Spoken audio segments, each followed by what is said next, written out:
Today we'll be taking a look into an adorable, if somewhat niche AU, alternate universe for those not familiar with the term, that's captured the heart of many a fandom dweller since its seemingly random inception online. I hope you like flowers and aren't too afraid of needles, because we're talking about the flower shop / tattoo parlor AU. Got a flower handy, and I kind of want to show off my tattoos, but they're all on my leg in odd positions to show on camera, so I'm not sure how to do that. I do want more in the future. I've designated my legs as the tattoo zone, but anyway, let's talk about this cute AU. But before we begin, I want to give a very special thank you to the sponsor of today's video, Opera GX. Opera GX is the perfect web browser for gamers, as well as anime and manga fans, and not just the Yu-Gi-Oh ones. No other web browser out there lets you customize and curate your online experience as much as Opera GX. Choose from any of Opera GX's unique themes, wallpapers, and colors. You can also grab an animated wallpaper from Opera add-ons if you have a favorite show, game, or movie in mind. One of my favorite Opera GX features is that it lets you watch videos and streams seamlessly, no matter what you're doing. In the middle of watching your favorite anime, just separate the video from the browser in a little adjustable floating window, and you can catch up as you go through your emails. You can also log into your social media accounts directly from the sidebar for easy access. Want to listen to some music? The GX player allows you to keep all your favorite streaming services in one place, whether it's Spotify, YouTube Music, Apple Music. And if you're worried about losing all your data from your previous browsers when switching over to Opera GX, you're good. Opera is also equipped with an import tool that lets you quickly and safely import all bookmarks, browsing history, and cookies. If you'd like to try out Opera GX for yourself, download Opera GX for free by clicking my link in the description. Thank you so much, Opera GX. Now let's get into this AU. So, how the heck did this AU become a thing? Compared to staples like high school AUs, college AUs, modern AUs, supernatural AUs, soulmate AUs, it feels kind of out of the blue and oddly specific, right? Well, it's a pretty simple story actually. In 2014, a Tumblr post started gaining a lot of traction online, in which the user remarked that they passed by a flower shop next to a tattoo shop before inspiration hit, and they realized the potential of a florist x tattoo artist AU. The idea charmed Tumblr, and soon enough the fanart and fanfic started pouring in. Granted, this was happening at the same time as the peak of the flower crown Tumblr craze, so just flowers everywhere. And then the idea caught fire on other platforms as well, like Wattpad, AO3, fanfiction.net, DeviantArt. I actually was online when all of this went down, and it was like a sudden flower shop tattoo parlor explosion. I was totally down. There was a lot of cute content for it. I just was mostly confused as to why it was suddenly all over my dashboard. There are several different names for this AU to boot. There's flower shop / tattoo shop AU, flower shop / tattoo parlor AU, florist x tattoo artist AU, but generally, if you search up any iteration of flower shop and tattoo AU, you'll find yourself in the right ballpark. Okay, so that's the origin of the AU, but why do so many people like it? What is the appeal? Oh boy, where do I begin? For starters, you have the aesthetic differences. Think of that house meme where you have the super dark kind of spooky house next to the colorful pastel cheery house. Between the two different establishments, the flower shop and the tattoo shop or parlor, the characters, their personalities, their wardrobe, the style, the color palettes, it's usually very visually distinct from one another. Basically, it's another flavor of opposites attract. It's very visually satisfying for a lot of people seeing all those aesthetic differences. One character could look very soft, dressed in cozy sweaters and lighter colors. Maybe they're shy or super sweet or a ball of sunshine, compared to your other character who maybe looks more intimidating. Maybe they've got leather on and piercings and a darker color palette. Perhaps they're more reserved and aloof with a serious case of resting bitch face. Again, playing up the opposites and the different dynamics. Oh, so the soft one works in the flower shop and the tough one works in the tattoo parlor, right? That's definitely an option, and I guess it's the most intuitive one. But another great thing about this AU is that there's a lot of wiggle room for trope subversion. If you want to have this super soft, happy-go-lucky pastel character as the tattoo artist,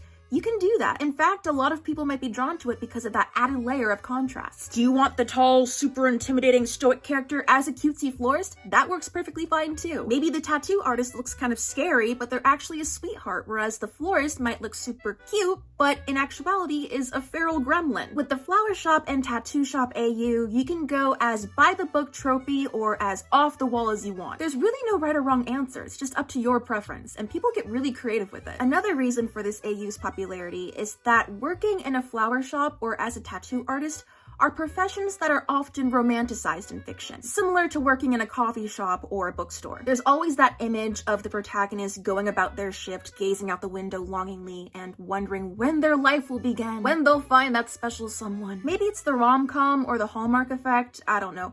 Well, Hallmark usually has like the cold businesswoman falling in love with like a small town guy, right? I don't know.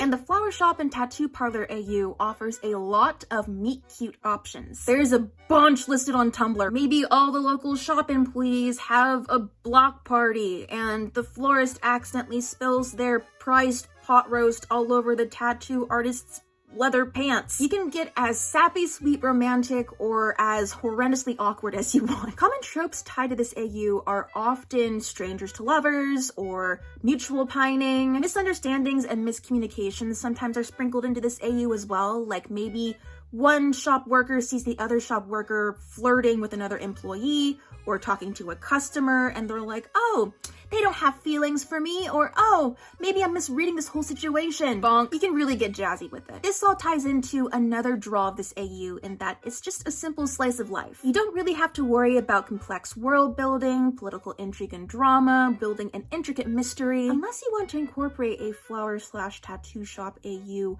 into a dystopian space world on the brink of collapse. That's an idea. The character motivations can be straight to the point, not super lofty. Like maybe the tattoo artist is living paycheck to paycheck and wants to open up commissions to save up money to buy their dream apartment or set up their own tattoo shop. Maybe the florist takes over their grandmother's flower shop after she passes and they want to revamp it in their own style. This AU is more rooted in the day-to-day sort of activities, and for readers who want something a little less expansive, fantastical, then this is perfect for them. Unless, of course, again, your flower/tattoo shop AU takes place in a dystopian space world on the brink of political collapse. And the last big appeal for the flower shop/tattoo shop AU is that it is a sensory feast and great for those who love schmaltzy symbolism. People really enjoy the vibes of a good flower shop/tattoo shop AU. They're immaculate. From smelling the fragrance of the flowers, to hearing the buzzing of tattoo needles, to seeing all the different colors and flower varieties in a flower shop, to seeing all the cool designs in a tattoo shop, the soft touch of flower petals, or maybe someone pricks their finger on a rose's thorn, the intimacy of the tattoo artist character getting in real close as they're doing their thing. It's a sensory overload, and there's ample opportunity to get really big on the details and the imagery. Lots of ways for the reader to feel immersed in the story and feel like they're almost in the flower shop or tattoo shop and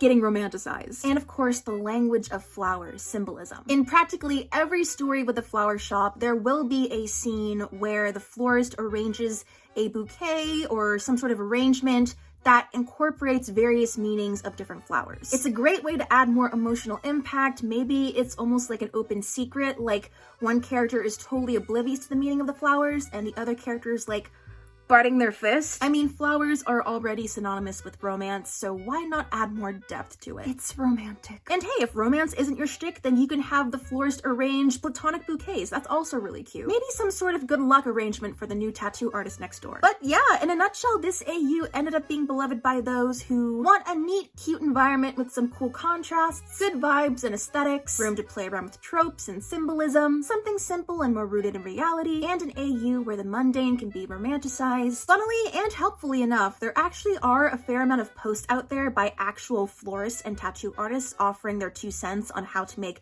the AU feel more immersive and realistic and fleshed out. Extra resources, woot woot. So if you're ever curious and want to give the flower shop/tattoo parlor AU a try, then check in with your local fandom and see if they have any of the AU in stock. Maybe try putting your own spin on it. But thank you so much for watching this quick history / presentation on the flower shop/tattoo parlor AU. If you have any other AUs you'd like me to cover in future videos, then let me know in the comments. What's your personal favorite take on this AU? Let me know, I'm curious. Thank you so much again for watching, guys, and I'll see you in my next video. Bye!